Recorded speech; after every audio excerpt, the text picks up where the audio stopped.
Hey guys, welcome back to Alleviated Soul. So today we are continuing with the next part of Dhruva Mahārāja, Canto 4. My dear boy, I wish you all good fortune. Go to Madhuvana, which is on the shore of the river Yamuna, or just by living there, one comes closer to the Supreme Lord. Take bath in the river 3 times daily and execute the necessary regulative principles for performing Astanga Yoga. By gradually controlling the life air, the mind, and the senses, you will free yourself from all material contamination and thus achieve fixed meditation upon the Supreme Lord. The Lord's smiling face is seen by the devotees as perpetually beautiful and pleasing in attitude, for He is always prepared to award benedictions to them. The Lord's form is free from any defect and it is ever youthful. His eyes and lips are pinkish like the rising sun, and He is always ready to give shelter to the surrendered souls. He is always peaceful, calm, and quiet, and very pleasing to the eyes and the mind. Real yogis meditate upon the transcendental form of the Lord as He stands upon the wall of the lotus of their hearts, and the jewel-like nails of His lotus feet are glittering. One should constantly meditate upon the all-auspicious form of the Lord as the best means to become freed very soon from all material contamination. My dear Dhruva, you should chant the 12-syllable mantra Om Namo Bhagavate Vasudevaya along with your meditation. One who carefully chants this mantra for 7 nights can see the siddhas flying in the sky.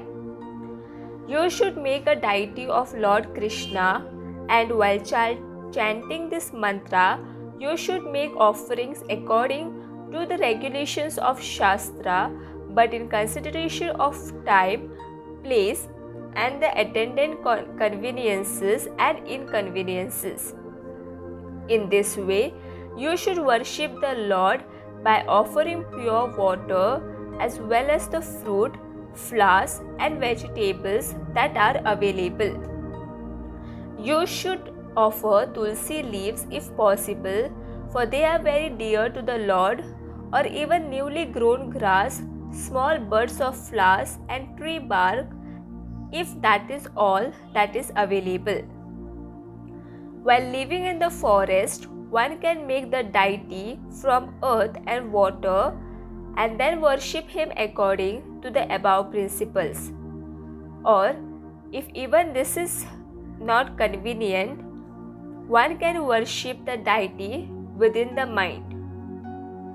My dear Dhruva, besides worshipping the deity and chanting your mantra, you should meditate upon the transcendental activities of the Supreme Lord that He performs in His various incarnations.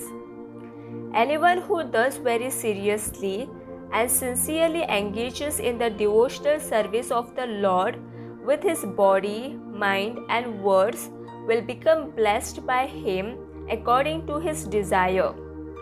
After receiving these instructions, Dhruva circumambulated Narada and offered his obeisances.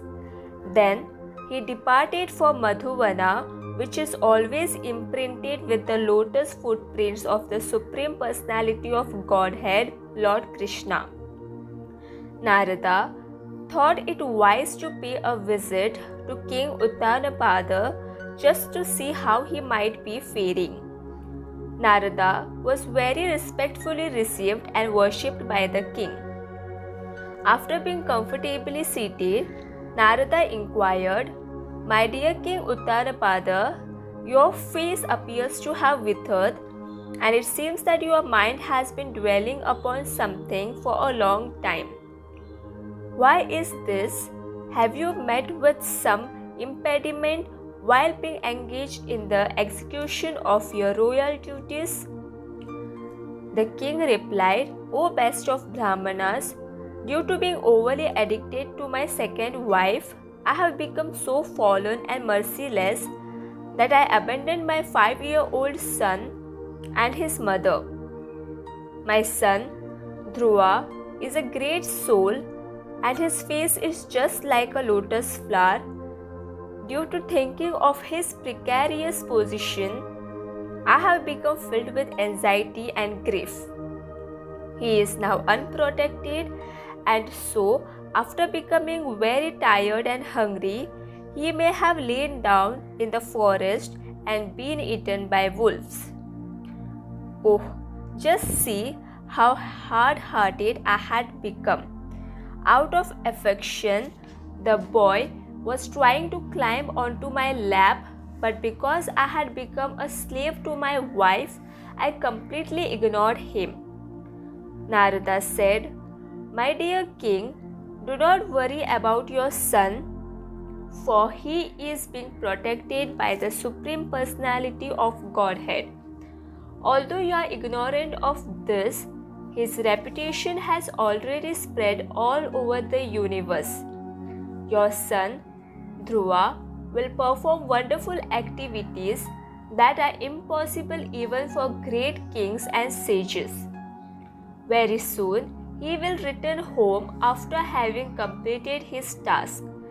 My dear king, your good reputation will also become spread all over the world as a result of having such a glorious son." After hearing from Narada, Uttanapada practically gave up executing his royal duties and simply meditated upon his little son Dhruva.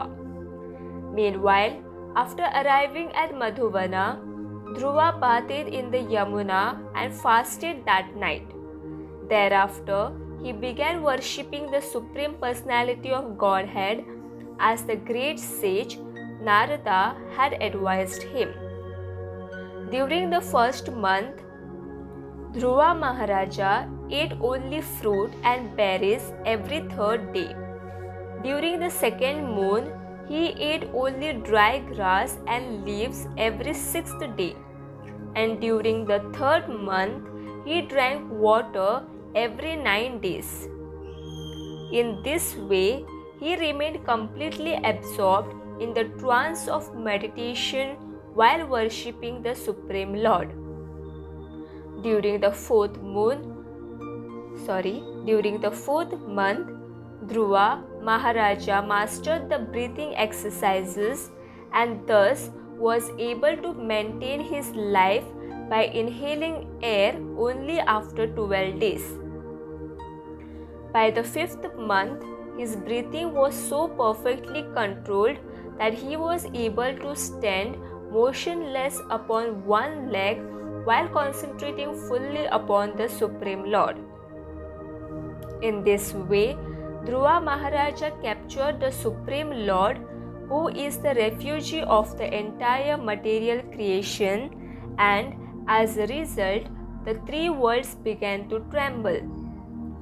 Due to Dhruva's having become almost equal to the greatest as a result of his association, the pressure of his big toe pushed down half of the earth, just as an elephant that is being carried on a boat makes it rock with every step.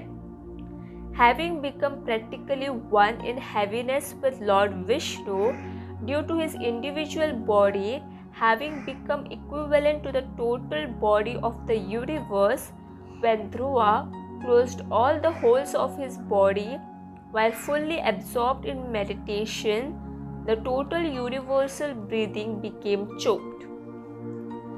When all the demigods thus felt suffocated, they took shelter of the Supreme Lord and prayed for his protection. It is not that Dhruva merged into the existence of the Lord and thus lost his individual existence. Rather, because of his austerity in pure devotional service, he attracted the Supreme Lord to him and thus partially exhibited his unlimited prowess. After hearing the demigod's pleas, the Supreme Lord replied, "My dear residents of heaven, do not be disturbed. The suffocation that is afflicting all living entities is being caused by the severe austerities of Dhruva Mahārāja, who is fully absorbed in thought of me.